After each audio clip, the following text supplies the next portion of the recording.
Hello, Gemini. Welcome to Higher Source Tarot. For your Is It in the Cards Love Tarot and Oracle card reading for October 2025. This is a love reading for all Gemini, Sun, Moon, Rising, and Venus. Well, you have the energy of the veil, the future. So maybe if you're starting to feel like your love life is changing, you might be single and you're saying, you know what, I'm noticing that people are, seem to be flirting with me more. They seem to be lingering more.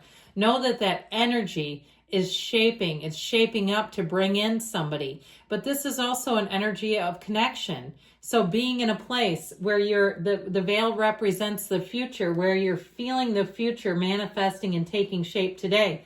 I feel like if you're dating someone, you may be saying, or you may have said, or they said, I felt like I've always known you. And that's that energy where you say, man, I've manifested this person.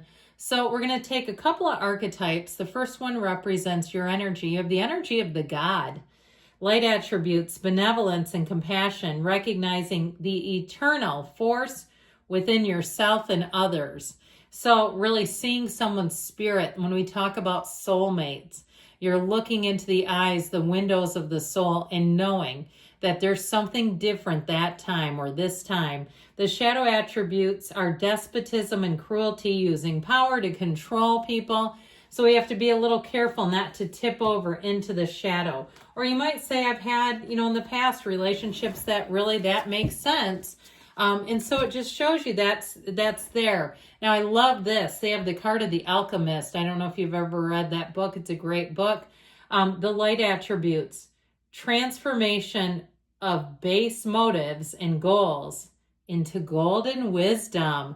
And that sums up the book, The Alchemist, to me. That's very interesting. So this may be somebody who's learned, maybe they were really driven by money and they realized that their life was a bit out of balance, that the relationship sector of their life was lacking, was wanting.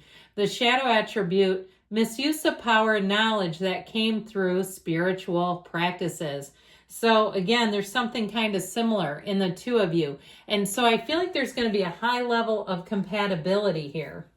All right, we're going to get into the tarot.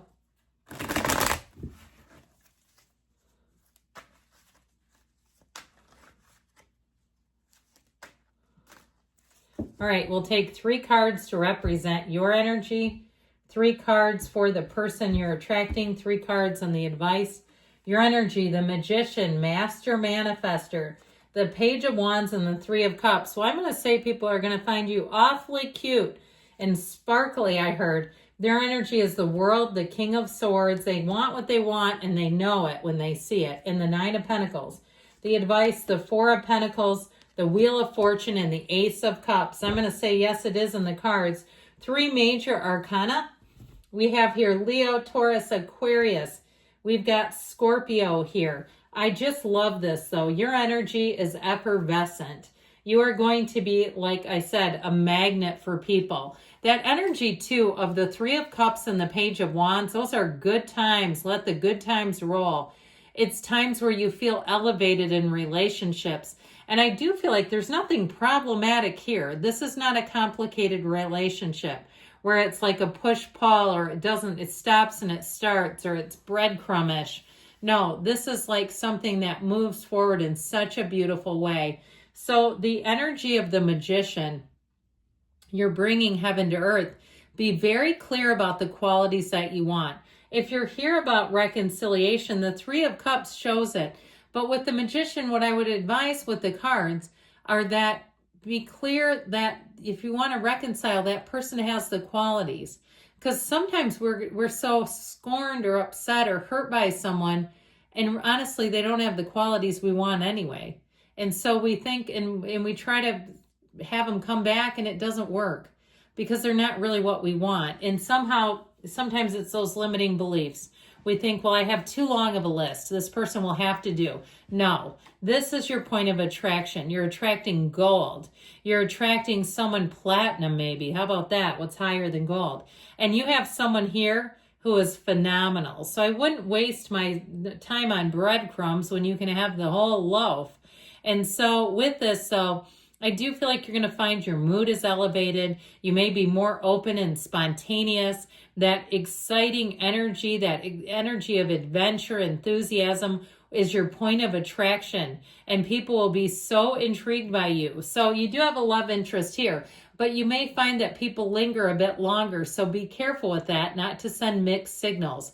Because you may find people are reading you the wrong way and they start to become interested. And you're like, I do not know why this keeps happening. Well, I mean, it's your point of attraction, but it also, too, you may just be trying to be convivial, and the next thing you know, they're asking you out, and you're like, absolutely not. So their energy, this is someone who has means. The Nine of Pentacles and the King of Swords, luxury with wealth. And so it could be somebody, too, who came from a family of means. The energy of the King of Swords were nobility when the tarot was created. So if this family has a long-standing history, maybe they've broken the mold and they've gone into some other type of profession that isn't necessarily all based on wealth. But I do feel like there's a connection and tie there. I heard pedigree. Okay, so it may be somebody who's from a long line of wealthy people. Now, I also feel like they are somebody who is very intelligent, educated. They've traveled. With the energy of the world, they're not afraid to try new things.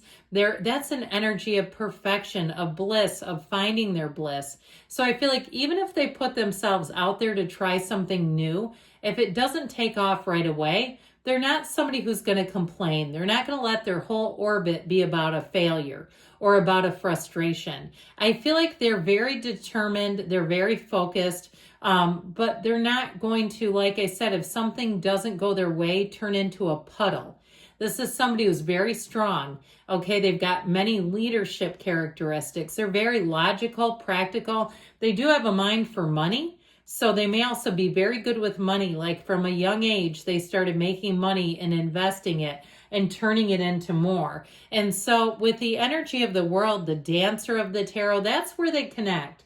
They've got that fun, uplifted energy, very similar to yours. So not just the sternness. He can be a little robotic and emotionally unavailable.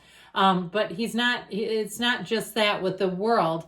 It's somebody who can embrace adventure. It's somebody who's creative, who's interesting, who's fascinating. Now, this person may have been single for a while and not in any hurry. And I might have said this before. This may be somebody who needed to find some balance. I love that energy of the alchemist with this, because if you've read the book, the young man in the story starts on a journey to find money, and it turns into so much more, a metaphysical journey that he never even intended upon. So I just love this energy. So this may be somebody too who started to realize some things spiritually. So your advice here is interesting. That Four of Pentacles, I do feel like is advice about people who may be picking up on something from you that you do not intend. I do feel like, so the advice is not the outcome. It is giving you some direction, and I still feel it's about giving mixed signals, being careful that you don't give off something you don't want. And if somebody asks you out, it might be wise to consider it that they're asking you out romantically and not just as a friend. So you go out to coffee, you think it's casual, and they go, you want to do it again? And the next time they're going in for a kiss. And you're like, absolutely not. What the hell are you doing? I'm calling security. So I just say be careful with that, because I feel like your lovely nature, okay, your unintended wonderful qualities are unintended maybe for them romantically. Now, with the Wheel of Fortune and the Ace of Cups, you have a relationship that is going to take off.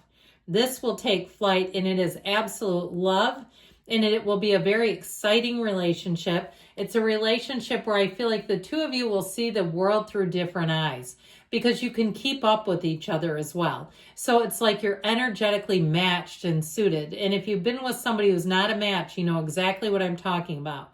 They quickly become an anchor, a ball and chain. But whoever this is, I do feel like it's somebody who will be able to work hard and play hard. They will be able to balance the best of both worlds. And that energy of the world is saying that your love life is about to take shape and pick up. The energy of I keep saying the world, I meant the Wheel of Fortune. And that was just a it was a mistake verbally. I knew I was talking about the wheel, pardon me. Okay, with the energy of the wheel, it is a card of cycles and patterns. It is a card of evolution. So it's telling you that you have a love that will evolve, something that will grow, something that's going to really be in a place where you'll look at this person and you'll know. You'll say, this is the one. And they will say, this is the one for me. There's nothing confusing. There's no second guessing. Okay, it's like when you see them, you'll know. So yes, it's in the cards. There's love here for you. I love you too, Gemini. I'll be back again soon.